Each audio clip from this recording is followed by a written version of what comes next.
기독교에서 우리 기독교에서 절기를 지키는 이유는 그 절기를 통하여 전해주는 메시지가 있습니다.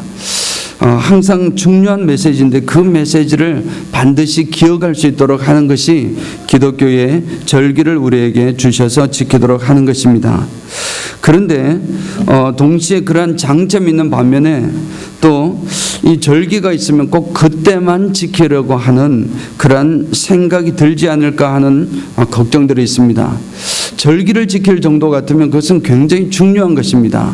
예를 들어서 우리가 추수감사절이나 오늘 부활절이나 성탄절이나 이런 여러 가지 절기들은 굉장히 기독교에서 중요한 내용들이 포함되어 있는 것인데 그러한 것들은 전부 다 그때뿐만 아니고 1년 내내 기억돼야 할 기독교의 정말 중요한 기본적인 개념인 것입니다. 감사하는 것, 이 감사절에 우리는 감사를 당연히 그 제목으로 하나님의 말씀을 나누지만 혹시 감사절에만 감사하는 내용이 아닌가 하는 그런 걱정이 있는 것입니다. 그래서 항상 이 감사하는 것 자체는 우리 생활의 근본이 되어야 할 것입니다. 항상 기뻐하라, 쉬지 말고 기도하라, 범사에 감사하라, 그렇게 말씀하셨습니다. 오늘도 추수감사절의 감사를 나누지만 이 감사는 1년 내내 우리가 가져야 할 그런 것임을 기억하시기를 먼저 바랍니다. 요즘 세상은 워낙 정보가 넘쳐나고 격변하는 시대가 되어서 정말 애지간한 소식을 들어도 전 별로 놀라지 않습니다. 애지간한 감동적인 이야기를 들어도 그렇게 감동하지 않는 그런 세상이 되었습니다. 이 세상은 정말 정보가 많고 상대적으로 좀 세다 그럴까요? 센 시대가 되다 보니 이제는 우리가 보다 더 강력한 믿음 위에 뭔가 강력한 것에 기초를 두지 않으면은 신앙적으로도 생존하기가 힘들 정도의 그런 시대를 우리가 살고 있습니다. 그래서 우리는 우리 주변의 기독교 용어에서도 그런 걸 쉽게 찾아볼 수가 있습니다. 이렇게 표현됩니다. 절대 기도, 절대 믿음, 절대 순종. 이 절대란 말이 들어가게 되는 것입니다. 오늘 감사라는 말도 마찬가지입니다. 우리 시대에 요구하는 이 감사는 보편적으로 우리가 생각하는 감사보다는 이제는 좀 더 강력한 그런 감사의 마음이 필요한 시대가 되었다라는 것입니다. 자, 그래서 그것을 말씀하는 것이 강력한 감사를 절대 감사다 그렇게 표현할 것입니다. 특별한 의미가 아니고 절대 감사라는 것은 무조건 감사하는 것입니다. 감사할 거리가 생겨서 감사하는 것이 아니라 그냥 따지지 말고 그냥 감사하는 것입니다. 그래서 오늘 본문의 말씀에 따라 또 주시는 오늘 메시지는 너무나 간단합니다. 그냥 감사하라. 그러면 하나님께서 우리를 위하여 복을 내려주신다는 것입니다. 감사의 이유는 사실 우리가 잘 몰라서 그렇지 정말 수만 가지가 있음을 감사하면은 내용을 발견할 수 있다라는 것입니다. 그래서 이 절대 감사를 선지자인 다니엘의 경우를 보면서 이렇게 찾아보려고 합니다. 다니엘은 말씀이 제가 좀 빨라서 죄송합니다. 따라잡기 힘들 텐데 요약을 해 주시기 바랍니다. 다니엘은 하나님을 믿는 믿음으로 승승장구했습니다.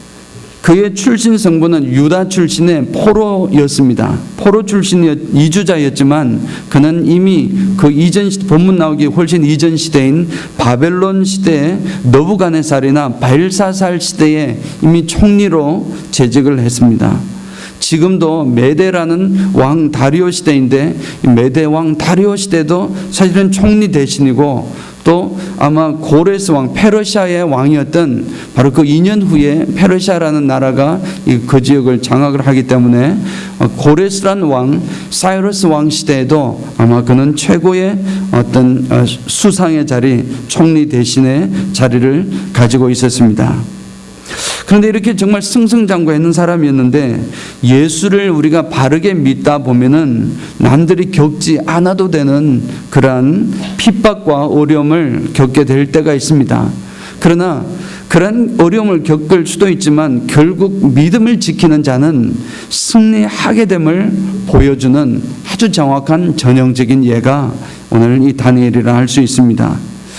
다리오 왕이 되었을 때 다니엘은 오늘 본문의 상황입니다. 다니엘은 이미 나이가 80세 정도 가량이 되었다고 합니다. 그럼에도 불구하고 이 다리오 왕은 모든 상황을 잘 알고 있었는데 그의 능력을 높이 평가해서 전국을 3명의 총리를 두고서 그 중에서도 전국 전체를 다스리는 최고의 위치에다가 다니엘을 두었습니다. 그가 얼마나 나라에 유익했으며 또 유능했으며 청렴했던지를 알았던 것입니다. 이런 그리스도인의 높아지는 것, 그리스도인이 높아지면 어찌 보면 당연한 그들의 노력의 결과입니다.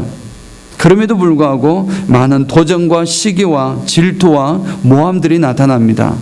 그 이유는 일을 잘 못해서가 아니라 일을 너무 잘해서 생기는 것이기도 합니다. 그에게 너무 흠집을 잡을 만한 것이 없어서 이렇게 또 오히려 정말 시기, 질투, 모함이 이루어지는 것입니다. 정말 다니엘은 나머지 대신들이 왕에게 이 다니엘을 터집 잡을 만한 그런 내용을 살펴보았지만 하나도 없었습니다. 나머지 대신들이 결국은 거짓 정보를 가지고 왕에게 나아가서 왕을 현혹하여 다니엘의 신앙생활을 어렵게 만드는 방해를 하게 되는 사실을 하게 됩니다. 30일 동안 왕 이외에 다른 신이나 사람에게 기도하는 자는 누구든지 사자굴에 던지리라 하는 법령이었습니다. 다리오는 자신이 이제 처음으로 정복한 이 바벨론을 정복한 왕이 되었기 때문에 당연히 그렇지, 자기가 최고니까 그런 법령이 당연하다고 생각하기도 했지만 무엇보다도 그가 설득되었던 이유를 생각해 보면은 적어도 이제 30일 동안은 자신의 왕이 되었으니까 좀 30일 정도 동안은 무슨 문제라도 백성들 가운데 어떤 문제라도 나에게 가져오면 내가 모든 것을 해결해 주겠다는 것입니다. 내가 저들의 백성의 어려움, 고통, 아픔 어떤 상황이든지 30일 동안은 적어도 내가 왕이 된 기념으로 다 가져오면은 내가 백성들을 사랑하는 생각하는 마음에서 다 해결해 주겠다. 누구한테도 가져가지 말고 나한테 오라라는 그러한 왕으로서의 마음에서 어쩌면 서명을 했을 것입니다.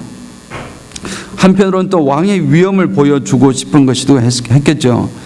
그런데 이 서명을 알고 나서 서명했다는 사실을 알고 났을 때도 이 다니엘은 늘 하던 대로 평상시대로 집에 가서 2층으로 올라가서 예루살렘을 향하여 창문을 열어놓고 하나님 앞에 하루에 3번씩 기도하던 대로 하나님 앞에 기도를 했는데 늘 하던 대로 하나님께 감사했다는 것입니다. 자, 이 모습을 보고 요즘 같으면 이런 다니엘을 보고 우리는 뭐라고 할까요? 여러분들은 뭐라고 하겠습니까? 좀 유별나게 예수 믿는다. 예수 믿어도 좀 유별나게 믿는다. 그렇게 하지 않을까요? 많은 사람들이 이 다니엘의 행동을 보고 아마 참 유별나다고 말할 수 있었을 것입니다.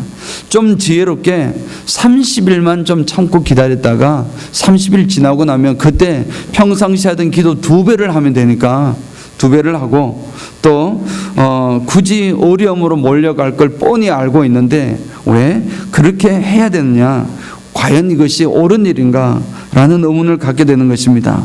그리고 기도를 하려면 골방에서 기도를 하라고 했는데 그 2층에 올라가서 창문을 또 다 열어놓고 예루살렘을 향해서 창문을 열어놓고 바깥에서 사람들이 볼 수 있도록 하고서 굳이 창문을 열을 필요가 있었겠는가, 그런 의문을 던진 것입니다. 그렇지만 다니엘은 결국 조금은 정말 무지해 보였어도 묵묵히 자신의 신앙생활 방식을 고수해 나아갔습니다. 평상시대로 감사의 기도를 올렸습니다. 과연 저는 이 말씀을 준비하면서도 과연 이 다니엘이 지금 이 상황에서 무슨 감사 기도를 드렸을까 참 의문이 들었습니다. 상황이 상황이니만큼 모든 상황을 뻔히 다 알고 있는 상황 속에서 그는 어떤 감사를 했을까? 아마 자신의 행동을 이미 외부에서 지금 보고 있음을 알고 있었을 것이고 어쩌면 이 감사의 기도가 끝나면 자신은 분명히 체포되어서 사자굴 속으로 던져지게 될 것을 알고 있었을 텐데 그 상황에서 이 다니엘은 어떤 감사를 했을까? 아마도 먼저 하나님을 알아서 하나님의 사랑을 받을 수 있었던 게 대해서 감사했을 것입니다. 하나님 그동안 이렇게 나를 구원해 주시고 나를 만나 주셔서 감사합니다. 지금 혹시 죽어도 천국 갈 수 있게 해주신 것, 그것 또한 감사했습니다. 지금까지 지켜주신 것에 대해서도 또 그리고 승승장구할 수 있도록 함께 해주신 것에서도 감사했을 것입니다. 그리고 어쩌면 좀 더 나아가서 그는 앞으로 나에게 닥쳐질 그런 상황 속에서도 믿음을 지킬 수 있는 능력을 주실 것을 믿고서 미리 감사한 것입니다. 하나님의 뜻이라면 어쩌면 이번 이 환난을 통해서 이 기회를 통해서 다리오 왕이 정말 어렴풋이 알고 있었던 여호와의 하나님, 그 하나님에 대해서 확실한 증거가 되어 그의 입술을 통해서 하나님을 경외하는 자가 되게 하여 주실 것을 믿습니다 하고 미리 감사했을 수도 있습니다. 그러나 이 모든 것을 떠나서 사실은 성경의 내용을 쭉 본다면은 다니엘은 그냥 평상시 하는 감사를 드렸던 것입니다. 그냥 하던 대로 감사한 것입니다. 무조건 감사했습니다. 마치 다니엘의 세 친구의 고백처럼 그리 아니하실지라도 어떤 상황이 되어질지라도 하나님께 맡기고 그리 아니하실지라도 그냥 감사했던 것입니다. 이러한 감사가 절대 감사일 것입니다. 그냥 하나님께 늘 하던 대로 하나님께 감사를 드리는 것입니다. 그냥 흔히 하는 감사라고 해서 절대 그냥 말로만 하는 감사는 아니었습니다. 가슴을 담은 진심에서 나오는 그런 감사였습니다. 사랑하는 성도 여러분, 요즘 정말 감사거리를 보고서도 지금 내가 감사를 누리고 있으면서도 감사는커녕 오히려 불평과 불만으로 가득 찬 그런 시대를 우리가 어쩌면 살고 있습니다. 감사를 잃어버린 시대를 우리는 살아가고 있습니다. 이러한 감사와는 정말 동떨어진 그런 시대에 살고 있는 우리들에게 무조건 감사하라는 이러한 절대 감사의 요청은 어찌 보면 참 무리인 것 같기도 합니다. 그러나 이 시대는 분명히 우리에게 절대적인 이런 강력한 신앙과 강력한 감사와 강력한 하나님에 대한 의지와 이러한 것을 요청하고 있는 줄 분명히 믿습니다. 그런데 이 감사를 알고 보면 너무나도 신기한 것입니다. 감사는 너무나 신기합니다. 감사는 우리가 감사를 하나님께 하면 하나님께서 꼭 감사할 수 있도록 만들어 주시는 것입니다. 감사는 항상 또 다른 감사를 낳습니다. 감사는 또 다른 항상 감사거리를 불러오게 되는 것입니다. 어찌 보면 감사는 30배, 60배, 100배의 결실을 얻게 하는 그런 맺게 하는 씨앗과도 같은 것입니다. 그냥 한번 좋은 일이 생겨서 감사하는 것이 아니라 그냥 감사하는 것이라 했습니다. 조건 없이 하는 감사, 그것이 바로 절대 감사라고 했습니다. 그래서 이게 먼저 감사하는 것이 아마 조건 없는 감사일 것입니다. 그런데 먼저 감사하면 감사하는 일이 일어나는 이러한 비법과 같아 이렇게 표현할 수 있습니다. 여러분 아라비안 나이트라는 이 책에서 보면 보물창고가 있는데 그 보물창고를 열게 하는 패스워드가 무엇이었죠 여러분? 열려라 참깨였습니다. Open Sesame 하는 열려라 참깨 하면은 문이 열려서 그 안에 있는 보물이 다 자기 것이 되었습니다. 하지만 그것은 소설 속의 이야기입니다. 진정한 보물창고, 우리 삶에서의 보물창고를 여는 패스워드는 무엇일까요? 예, 그렇습니다. 아침에 우리 아까 처음 시작할 때 했죠. 감사합니다입니다. 감사한 줄 믿습니다. 진실을 담고 진심을 담아서 감사합니다 하는 이 한마디는 우리의 인생을 하나님과 동행하게 만들며 우리의 인생을 하나님과 더불어 승리할 수 있게 만드는 패스워드인 줄 믿습니다. 그래서 우리의 삶 속에 늘 감사가 습관처럼 흘러넘치기를 축원합니다. 습관처럼 감사한다고 하니까 그냥 말로만 하는 감사를 생각하지만 그렇지 않습니다. 정말 습관처럼 늘 하던 대로 감사를 하지만 그 가슴 속에는, 감사의 마음 속에는 주님을 향한 뜨거운 마음이 반드시 담겨 있어야 감사가 되는 것입니다. 그래야 진정한 감사가 되는 것입니다. 그런 주님을 향한 뜨거운 마음을 가슴에 꼭 담는 절대 감사, 그것을 통해서 우리는 승리하기를 원합니다. 다니엘은 평상시 이 감사의 훈련이 되어 있었기에 내일 당장, 지금 당장 어떤 일이 일어날지는 모르는 상황이 되었지만 그 상황 속에서도 다니엘은 하나님께 감사할 수 있었습니다. 아마 진심으로 감사했을 것입니다. 그리 아니하실지라도 어떤 상황이 될지 모르지만 그래도 하나님께서 나에게 주신 상황이 어떤 것이 되든지 하나님께 무조건 너무나 진심 어린 마음으로 감사를 드렸을 것입니다. 이 감사의 기도는 결국 그의 기적을 낳게 했고 기적적인 역사를 일어나게 한 원동력이 되었고, 결국은 다리오 왕이 하나님을 찬양하는 것, 다리오 왕뿐만 아니라 온 백성들에게 여호와를 찬양하라는 그러한 메시지와 선포에 이르게 된 동력이 된 줄 믿습니다. 우리는 이 감사로 이 추수감사절 뿐만 아니라 우리는 평생토록 살아가면서 늘 하는 이 감사를 통하여 하나님께 영광 돌려드리는 우리 모두가 되시길 주님의 이름으로 축원드립니다. 아멘.